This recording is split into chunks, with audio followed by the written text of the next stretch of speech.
Saudações jurídicas! Estamos de volta com mais um Papo com Empreendedores aqui no Pitadas de Direito. E este quadro hoje vai ser um pouquinho diferente. Nós vamos compartilhar, depois de autorizado por um dos meus clientes, um relatório de auditoria para que a gente possa aí examinar os pontos que merecem atenção da organização.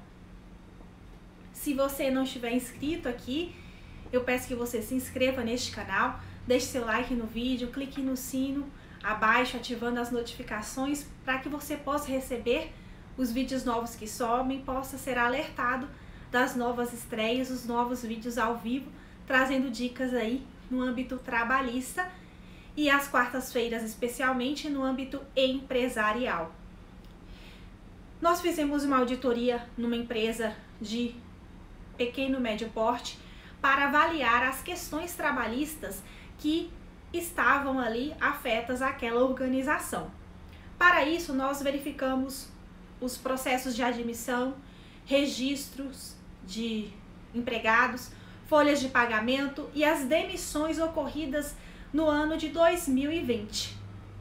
Qual que foi o objetivo deste exame, dessa auditoria? Foi verificar junto à administração pessoal se havia o atendimento às normas trabalhistas, tanto as leis, os regulamentos, as normas e todos os procedimentos legais, tá? Nós falamos com o pessoal, né, o gerente de recursos humanos, um grande amigo, e também diretamente com a chefia da administração do departamento pessoal, uma pessoa muito querida também. Como que foi feita então essa auditoria breve, curta? Nós verificamos os documentos de admissões e de registros dos empregados e detectamos algumas falhas, algumas situações que precisavam e precisam ser regularizadas. Eu disse precisavam porque algumas delas até já foram devidamente organizadas e regularizadas. Nós vimos, por exemplo, documentações de admissão inadequadas, faltando o quê? A aprovação das pessoas que estão nos cargos superiores, ou, em muitos casos, o preenchimento manual, havia rasuras que poderiam invalidar os documentos. Então é importante que a empresa tenha uma regularidade. Isso nem diz respeito apenas ou simplesmente com relação ao âmbito da lei, mas com a regularidade, com a organização da empresa. Além disso, faltavam alguns documentos, como por exemplo, exame admissional, em alguns casos os exames médicos periódicos, mas isso aí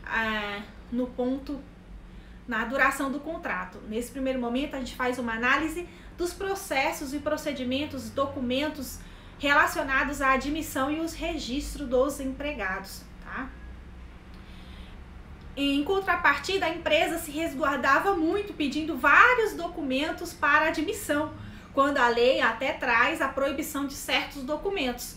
Eu não vou mencionar nomes aqui dos documentos solicitados, mas a título de exemplo, tão somente, não se pode pedir exame de gravidez, por exemplo, para mulheres que foram contratadas, exames de testes de HIV, até mesmo antecedentes criminais, depende do tipo de função que for desempenhada. Então a empresa precisa ficar atenta e não pedir todo e qualquer tipo de documento, tá?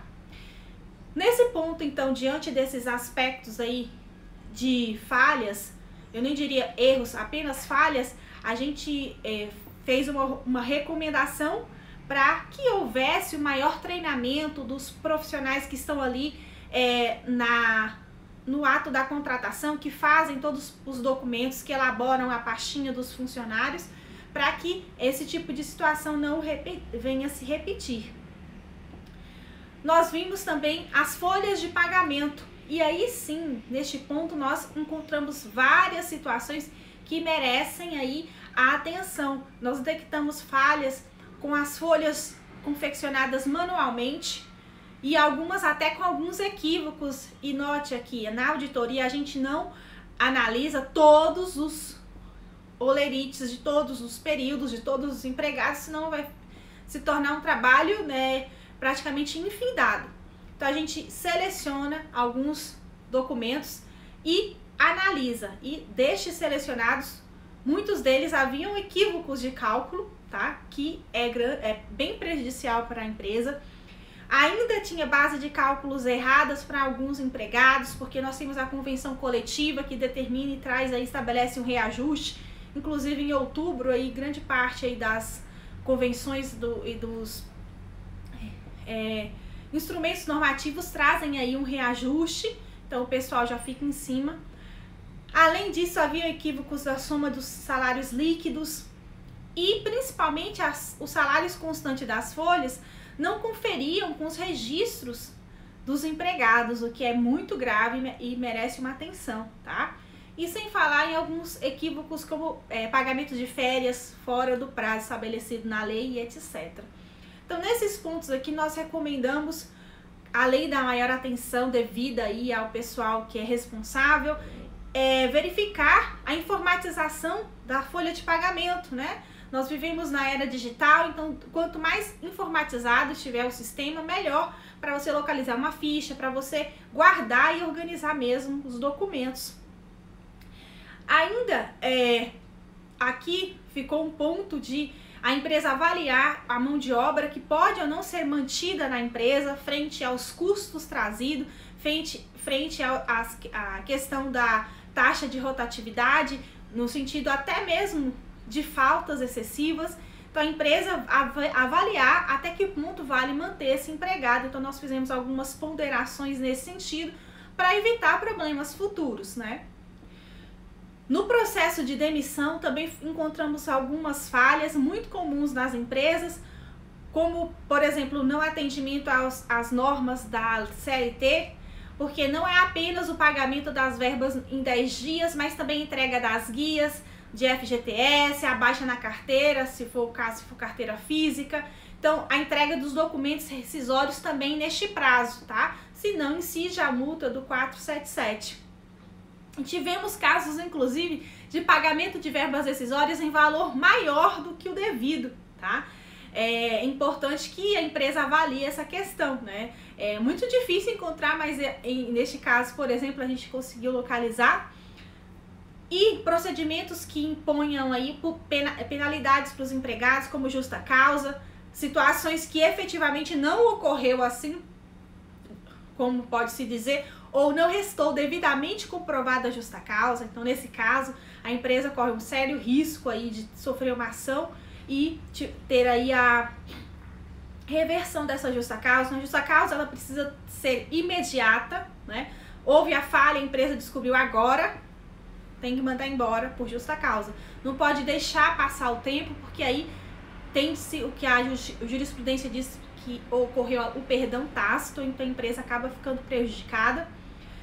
Fora ainda a dispensa do trabalho no aviso prévio, permanência de empregados demitidos constante lá na folha de pagamento, trabalhando, né? Então houve algumas situações que de fato aí precisam efetivamente ser devidamente estruturadas. Tiveram outras ponderações aqui, mas eu não vou entrar nesses outros méritos, que é muito peculiar da empresa em si, mas o que eu estou falando aqui são situações que ocorrem nas empresas, tá? Então, nesse caso aqui, a recomendação foi ampla, porque é preciso observar uma série de diretrizes aí, legais, né, normas, obedecer principalmente a CLT, que traz lá como que deve ser o procedimento de justa causa, por exemplo. A empresa tem que obedecer alguns parâmetros legais. Então, estes são alguns pontos dessa auditoria que nós fizemos, né? Tiveram outros pontos aqui dos afastamentos, por exemplo, mas também é um outro tema que não dá para tratar tudo aqui. Mas o que eu quero mostrar para vocês é que a gente pode pensar que não tem um problema, mas de fato existe lá não um problema possivelmente, mas existe uma probabilidade. Então, as empresas vencedoras, as empresas que querem crescer e que estão aí com seu diferencial competitivo, elas matam aquele problema, matam aquela situação para evitar um problema futuro, evitar um prejuízo financeiro que eu acredito que a sua empresa não queira passar. Então, abaixo fica o nosso site, caso você se interesse por conhecer um pouquinho mais desse serviço, estamos à disposição. É isso que nós tínhamos para dizer hoje, um forte abraço e até o próximo Júris Papo com Empreendedores aqui no Pitada.